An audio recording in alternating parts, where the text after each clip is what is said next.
درود پاک کب کب کہاں کہاں اور کیسے کیسے کام آتا ہے۔ ایک بہت ہی خوبصورت واقعہ، بڑا ایمان افروز واقعہ ہے جو میں آپ کے سامنے پیش کرتا ہوں۔ ایک دوست نے اپنے ایک دوسرے دوست کو قرض دیا، اور جب اس نے قرض دیا تو وہ قرض ایک بڑی اماؤنٹ تھی، 3000 دینار۔ وہ ٹائم آ گیا جب اس ٹائم وہ قرض لینے کے لیے اپنے دوست کے پاس گیا کہ بھائی مجھے میرے پیسے واپس دو، تو اس نے کہا کہ پیسے تو نہیں ہے میرے پاس، میں کولیپس ہو گیا ہوں، بزنس اب میرا ختم ہو گیا ہے، میں تمہاری رقم نہیں دے سکتا۔ اس نے ایک اور ٹائم دے دیا اسے کہ ٹھیک ہے اب اتنے وقت دنوں کے بعد میں دے دوں گا۔ وہ ٹائم بھی گزر گیا، اور جب وہ ٹائم بھی گزر گیا تو اس کے بعد اس دوست نے کہا کہ اب تو پیسے دے دو بھائی، میرا ٹائم پورا ہو گیا ہے۔ پھر نہ دے سکا ٹائم۔ آخر کار معاملہ جو ہے وہ کورٹ میں چلا گیا، قاضی کے پاس چلا گیا۔ اب قاضی نے جس کو پیسے دینے تھے اس کو بلایا اور کہا کہ بھائی آپ کو اس کے پیسے دینے ہیں؟ کہتا ہے ہاں پیسے تو دینے ہیں۔ تو کہا پھر دیتے کیوں نہیں ہو؟ کہا پیسے ہیں ہی نہیں، کاروبار ہی ختم ہو گیا ہے، قرضہ تو لیا تھا، اب میرے پاس بچا ہی کچھ نہیں ہے۔ تو کہا اچھا اب یہ بتاؤ کہ کب دو گے، کیسے دو گے؟ اس نے کہا بس میرے پاس پیسے ہی نہیں ہیں۔ تو کہا اب تمہارے پاس 30 دن کا ٹائم ہے، 30 ڈیز میں یا تو اس کے پیسے لوٹا دو یا 30 دن کے بعد تمہیں قید کر دیا جائے گا۔ یہ شخص اب گھر آیا، پیسے تو تھے نہیں، مگر شاید علماء نے لکھا کتابوں میں، یہ واقعہ کئی بڑی بڑی کتابوں میں لکھا اور درود پاک کے فضائل کی بڑی بڑی کتابوں میں لکھا، اور اس شخص نے سوچا کہ اس نے ایک حدیث پاک پڑھی ہوئی تھی کہ جس میں یہ نبی پاک علیہ الصلوۃ والسلام نے فرمایا ہے، جس کا مضمون ہے کہ جو شخص پریشان ہو، مصیبت زدہ ہو، اسے چاہیے کہ مجھ پر کثرت سے درود پاک پڑھے، کیونکہ درود پڑھنا مصیبتوں اور پریشانیوں کو لے جاتا ہے۔ اب اس عاشق رسول نے سوچا اور تو کچھ ہے نہیں، اب میں درود پاک پڑھنا شروع کرتا ہوں۔ صبح سے لے کر شام تک وہ درود پاک پڑھنے لگ گیا۔ 27 دن گزر گئے، only 3 days left، 3 دن باقی تھے قاضی کے پاس جانے میں۔ 27 دن گزر گئے درود پڑھتے پڑھتے۔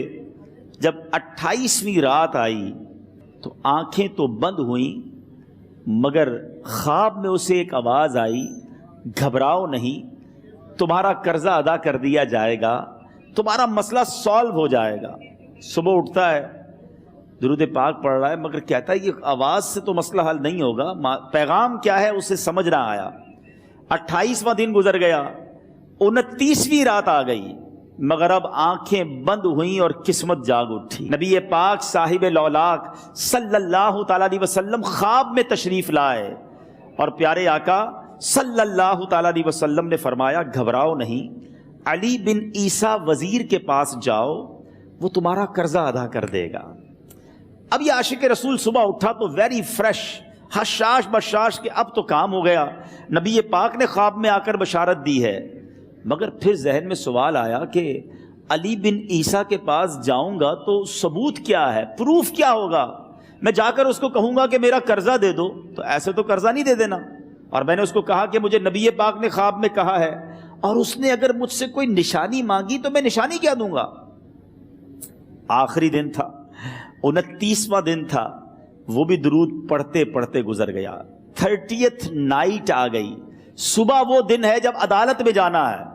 اب اس رات پھر نبی پاک علیہ الصلوۃ والسلام خواب میں تشریف لائے، اور آقا علیہ الصلوۃ والسلام نے فرمایا کہ علی بن عیسیٰ وزیر کے پاس جاؤ، وہ تمہارا قرض ادا کر دے گا۔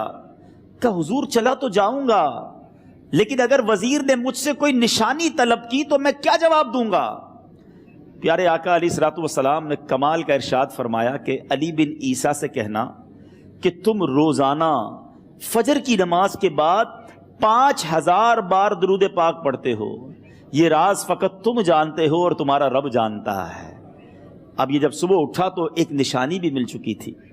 عدالت میں جانے سے پہلے وزیر کے دربار میں پہنچ گیا، اسے یہ ڈر تھا کہ آج پیسے نہ لوٹائے تو سزا ہو سکتی ہے۔ جب وزیر کے دربار میں پہنچا تو وزیر اپنے مشیروں کے ساتھ بیٹھا تھا۔ کہا مجھے آپ سے بات کرنی ہے۔ کہا بتاؤ کیا بات کرنی ہے؟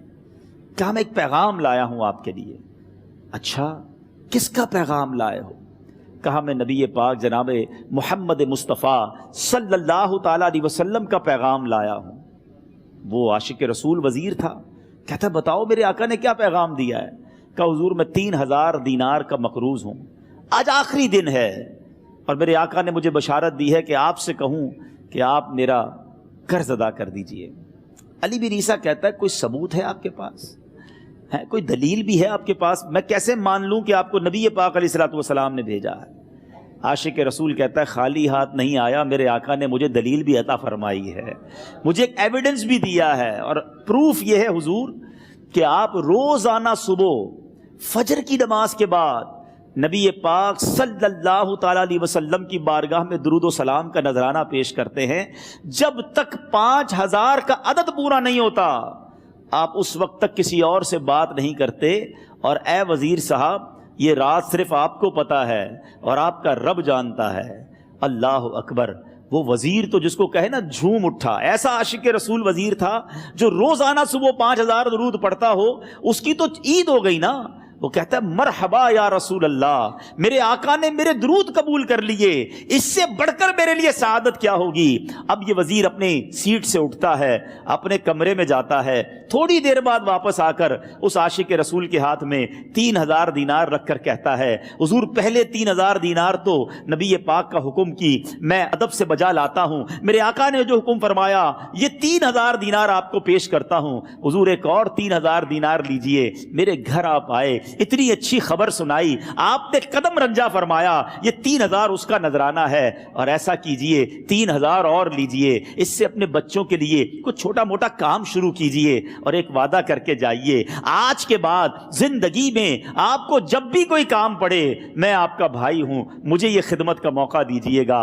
اللہ اکبر! وہ مقروض جو ایک رات پہلے 3000 دینار کا مقروض تھا، ہو سکتا ہے اس کے بیک آف مائنڈ یہ بھی چل رہا ہو کہ اب شاید کل میں نے جیل میں جا کر عدالت میں جا کر گرفتاری دے کر جیل میں جانا ہے، مگر اب 9000 دینار ہاتھ میں ہیں۔ عاشق رسول جھومتا ہوا نبی پاک کی یاد میں گھومتا ہوا اب عدالت میں پہنچا۔ عدالت میں everybody expecting over there کہ آج اس نے آنا ہے اور آ کر کہنا یہی ہے کہ پیسے تو نہیں ہیں، گرفتار کر لو، مگر جا کر اس عاشق رسول نے 3000 دینار جج صاحب کے ہاتھ میں رکھ دیے۔ قاضی کہتا ہے پہلے تو یہ بتاؤ پیسے آئے کدھر سے؟ تم تو کہتے تھے غریب ہوں، تم تو کہتے تھے کاروبار نہیں ہے، ایک مہینے میں اتنی بڑی رقم کا انتظام کیسے ہو گیا؟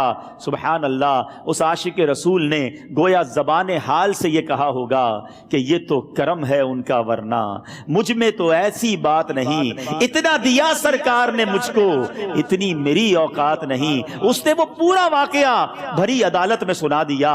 اللہ اکبر! میرے پیارے اسلامی بھائیوں ذرا سوچو پہلے زمانے میں کیسے عاشقان رسول ہوا کرتے تھے، وہ جج وہ قاضی بھی کیسا سرکار علیہ الصلوۃ والسلام کا عاشق تھا۔ اپنی سیٹ سے اٹھتا ہے، بھرے دربار میں بھری عدالت میں وہ اپنے چیمبر میں اپنے کمرے میں جاتا ہے، اور تھوڑی دیر بعد واپس آ کر اس کے ہاتھ میں بھی 3000 دینار ہیں، اور وہ 3000 دینار جو ہے وہ اس عاشق رسول کے ہاتھ میں رکھتا ہے کہ سارا ثواب علی بن عیسیٰ کیسے لے جائے، میں بھی تو نبی پاک کا غلام ہوں، میں تمہارا قرضہ میں ادا کرتا ہوں۔ اچھا، اب ایک اور عجیب سینیریو یہ بن گیا کہ جس نے کیس کیا تھا، جس نے دعویٰ کیا تھا، وہ بھی یہ سارا منظر دیکھ رہا تھا۔